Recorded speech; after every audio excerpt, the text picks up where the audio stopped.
Assalamualaikum warahmatullahi wabarakatuh. Alhamdulillahirrabbilalamin. Allahumma salli ala Sayyidina Muhammadin wa ala ali Sayyidina Muhammad. Anak-anakku yang kami banggakan, semoga hari ini baik-baik saja dan dalam kondisi yang sehat.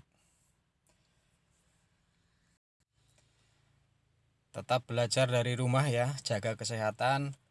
Kalau keluar jangan lupa menggunakan masker.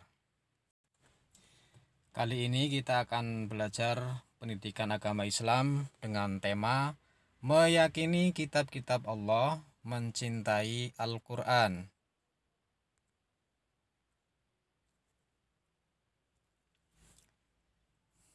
Peta konsep iman pada kitab-kitab Allah. Yang pertama, kitab Taurat. Yang kedua, kitab Zabur. Yang ketiga, kitab Injil. Dan yang keempat adalah kitab Al-Quran.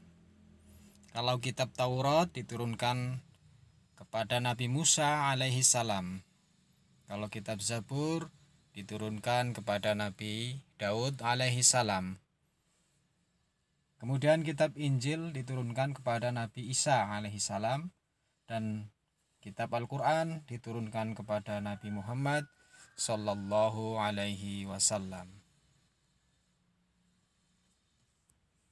Iman kepada kitab Allah.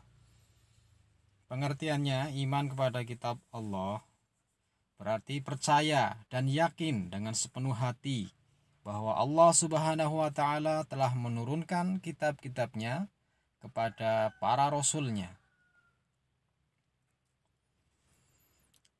Dalil mengenai iman kepada kitab-kitab Allah. A'udzu billahi minasyaitonir rajim. Bismillahirrahmanirrahim. Ya ayyuhalladzina amanu aminu billahi wa rasulihi wal kitabil ladzi nazzala ala rasulihi والكتاب الذي أنزل من قبل ومن يغفر بالله وملائكته وكتبه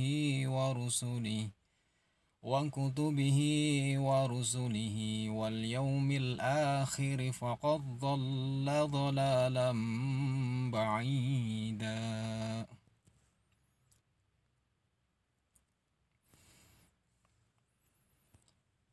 Kitab Allah diturunkan sebagai petunjuk. Kitab-kitab yang diturunkan Allah Subhanahu wa Ta'ala kepada manusia melalui para utusannya dimaksudkan dijadikan petunjuk bagi manusia di muka bumi ini.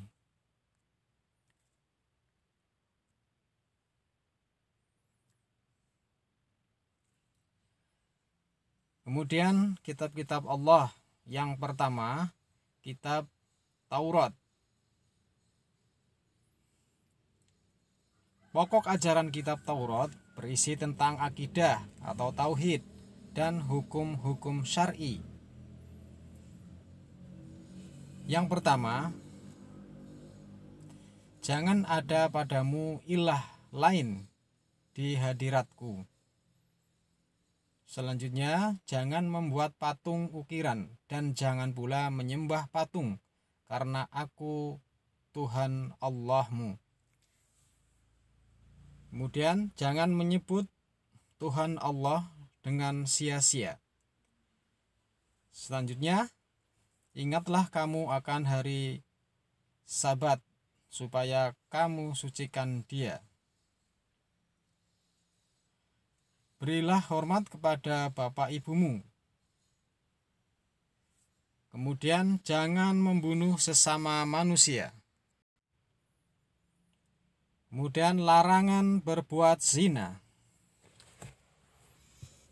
Selanjutnya larangan mencuri, larangan menjadi saksi palsu, larangan berkeinginan memiliki hak orang lain. Yang kedua adalah kitab Zabur. Isi kandungan kitab Zabur mengenai kumpulan puji-pujian kepada Allah atas segala nikmatnya.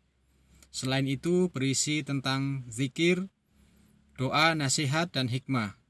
Kitab Zabur merupakan petunjuk untuk kaum Nabi Daud alaihissalam. Dalam Al-Quran, surat Al-Isra dijelaskan, A'udzu billahi minasyaitonir rajim. Bismillahirrahmanirrahim. Wa rabbuka a'lamu biman fis samawati wal ardh.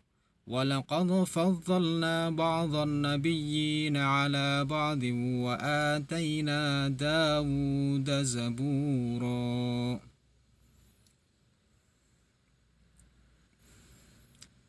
Selanjutnya yang ketiga adalah kitab Injil. Isi kandungan kitab Injil adalah ajaran untuk hidup dengan zuhud. Karena pada masa itu orang-orang Yahudi sedang dilanda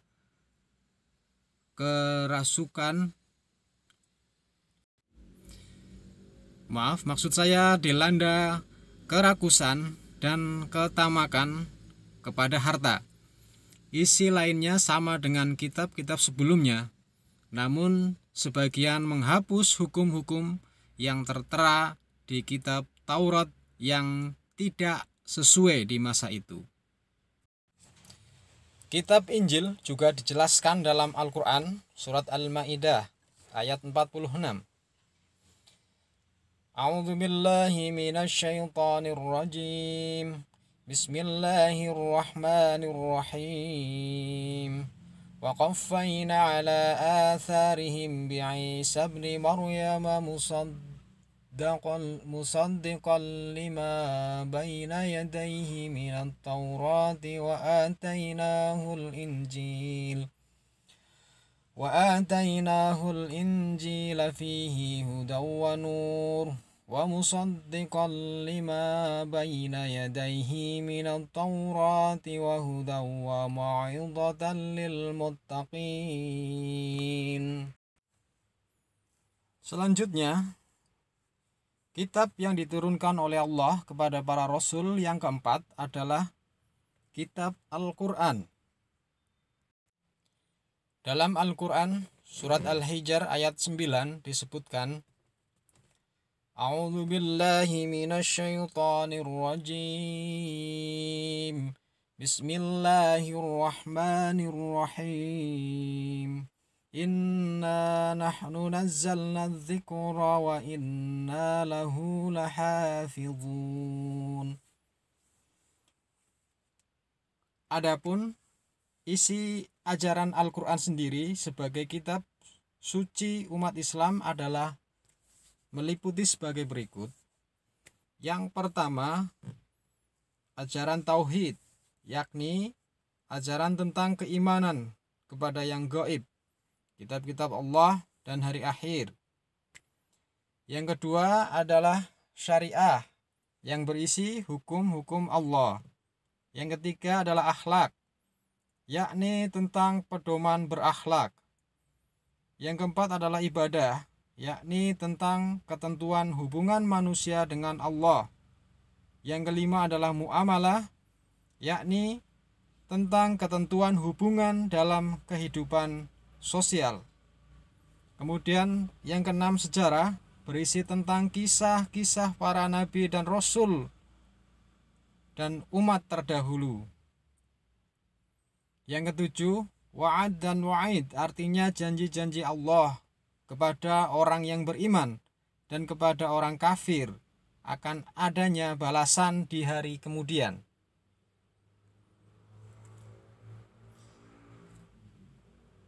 Selanjutnya, yang kelima adalah suhuf.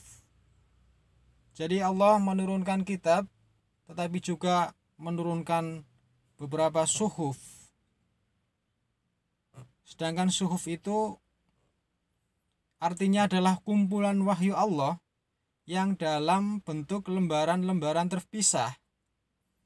Suhuf ini diberikan kepada para nabi dan para rasul Allah yang berisi hukum dasar sebagai pedoman untuk menyiarkan agama kepada umatnya. Seperti halnya dijelaskan dalam Al-Quran, A'udzu billahi minasyaitonir rajim. Bismillahirrahmanirrahim.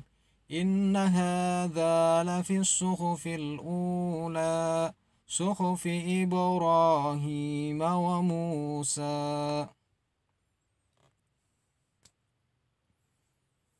Selanjutnya, cara beriman kepada kitab-kitab Allah. Yang pertama, beriman dan meyakini bahwa kitab-kitab Allah tersebut diturunkan dari sisi Allah Subhanahu wa Ta'ala. Kemudian yang kedua, beriman dan mempercayai nama-nama kitab suci yang kita ketahui. Yang ketiga, meyakini kebenaran informasi yang terkandung di dalamnya dan mengamalkan kitab yang terakhir. Bagi orang-orang yang beriman pada kitab-kitab Allah mempunyai sikap sebagai berikut. Yang pertama, manusia akan mengakui keterbatasannya, sehingga dalam menjalani kehidupannya mereka tidak berperilaku sombong. Yang kedua, orang yang mengimani kitab-kitab Allah dapat belajar dari orang-orang yang hidup pada masa lampau. Dengan hal tersebut, kita tidak mengulang kesalahan orang-orang terdahulu. Yang ketiga, orang-orang yang mengamalkan isi kitab terlihat dari sikap keseharian, yaitu bersikap jujur, amanah, bersyukur, bertanggung jawab, disiplin, dan sebagaimana juga diperintahkan Allah Subhanahu wa Ta'ala.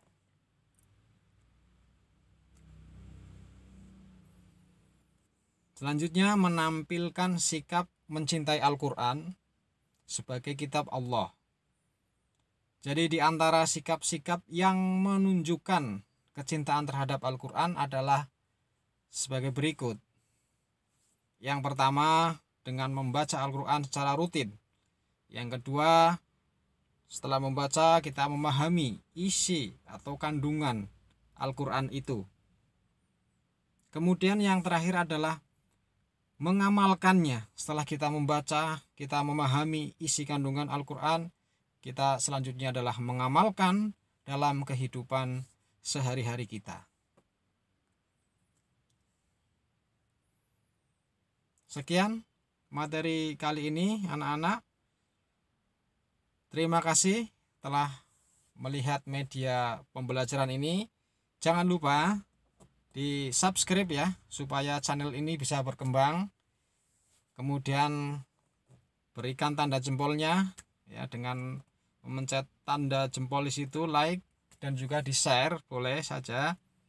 Kemudian tekan tombol lonceng supaya nanti akan ada pemberitahuan otomatis jika ada materi yang baru. Demikian dari saya, semoga bermanfaat ya bagi kita semua. Amin, amin ya robbal alamin. Akhiran, wassalamualaikum warahmatullahi wabarakatuh.